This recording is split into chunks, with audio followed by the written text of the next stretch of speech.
আজকে আমি আপনাদের সাথে গতকালকের শুক্রবারের ভিডিওটা শেয়ার করছি। শুক্রবারে আমাদের বাসায় কিসের প্রোগ্রাম ছিল, তো এত আয়োজন তা দেখতে হলে ফুল ভিডিওটা দেখেন, তাহলে বুঝতে পারবেন। শুক্রবারে সকাল থেকে সন্ধ্যা পর্যন্ত কি কাজ করলাম আর সারাদিন কি করলাম সবকিছুই আছে এই ব্লগে। আমি সবসময় ভিডিওর প্রথমে আপনাদের সবার কাছে একটা কথাই বলে রাখি, আমার যদি ভিডিওতে বা কোনো কথাতে ভুল ত্রুটি হয় প্লিজ আপনারা সবাই আমাকে ক্ষমার দৃষ্টিতে দেখবেন, আর আমাকে বেশি বেশি সাপোর্ট করবেন। আমার চ্যানেলগুলিতে লাইক কমেন্ট এন্ড শেয়ার করবেন প্লিজ। তো যারা ফেসবুক পেজ থেকে আমার ভিডিওটা দেখে থাকেন তারা লাইক কমেন্ট এন্ড শেয়ার করবেন প্লিজ। আর যারা ইউটিউব চ্যানেল থেকে আমার ভিডিওটা দেখে থাকেন তারা একটি করে লাইক এন্ড সাবস্ক্রাইব করবেন, বেল আইকনে ক্লিক করতে কিন্তু ভুলবেন না। হ্যালো এভরিওয়ান, আসসালামু আলাইকুম। আমি সাথী আলহামদুলিল্লাহ আমি ভালো আছি, আশা করি আপনারাও ভালো আছেন। প্রতিদিনের মতো আজকেও আমি আপনাদের মাঝে একটা নতুন ডেইলি ব্লগ নিয়ে হাজির হলাম। প্লিজ আপনারা সবাই স্কিপ না করে ফুল ভিডিওটা দেখবেন, তাহলে আজকে সারাদিনের ব্লগটাও আপনাদের কাছে অনেক অনেক ভালো লাগবে। তাহলে চলুন কথা না বাড়িয়ে সকাল থেকে ব্লগটা শুরু করে ফেলি। যেহেতু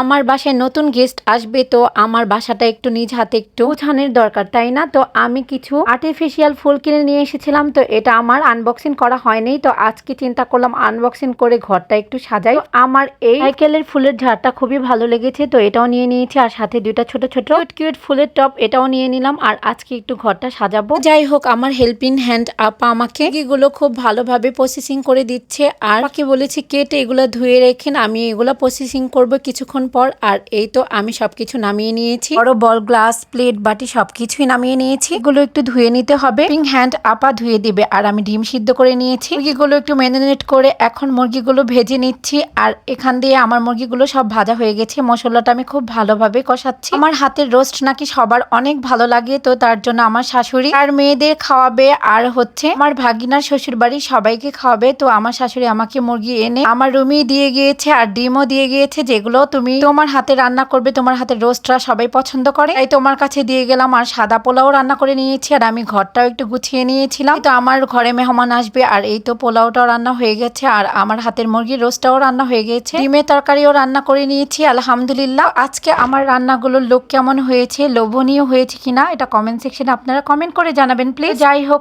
এখানে আমার নামিয়েছি যে গ্লাসগুলো, এগুলো ভালো করে ওয়াশ করে নিয়েছি, আর এই তো আমার ঘরটা একটু গুছিয়ে নিয়েছি। আর এই তো এখানে আমি এই খাটের সাইডের ক্যাবিনেটের উপরে আমি সাইকেলের ঝাড়টা রেখেছি, আর খাটের দুই পাশে ফুলের কিউট টপগুলো রেখেছি। তো আজকে আমার ঘরটা কেমন লাগছে প্লিজ আপনারা এটাও জানাবেন। জানি আপনাদের অনেকের কাছে আমার ঘর ভালো লাগবে না, কিন্তু যেমনই হোক আমার কাছে আমার অনেক মূল্যবান আমার ঘর। যাই হোক, আপনাদের ভাইয়া এখন নামাজে চলে যাবে, ও হয়ে গিয়েছে, ছেলেও যাবে এখন। ক্যাটলিনাকে খাবার দিয়ে ছেলে এখন নামাজে চলে যাবে। আজকে কি কি আয়োজন সেটা তো আমি আপনাদের সাথে বলিনি, এখন পরেই বলছি। আর এই তো এখন জর্দা হয়ে গিয়েছে, আর আমি আপনাদের সাথে এটাও শেয়ার করলাম। আর জর্দার উপরে মোরব্বা আর পেস্তা বাদাম ছিটিয়ে দিবে, কেটে রেখেছে, আমি একটু খেয়ে নিলাম, কারণ আমার মোরব্বা খেতে অনেক ভালো লাগে, তাই একটু খেয়ে নিলাম। আর এখানে শসা লেবু কেটে রেখেছে, এটাও আপনাদের সাথে একটু শেয়ার করলাম। আর চলুন আসুন এটাও দেখিয়ে দিই। আমাদের জন্য গরুর তেহেরি রান্না করেছে আমার শাশুড়ি। আজকে মূলত আমার শাশুড়ি আমাদের সবাইকে দাওয়াত খাওয়াচ্ছে, তো সে কোরবানি ঈদের পরে সবাইকে এক দিয়ে রান্না করে খাওয়ায়। এটা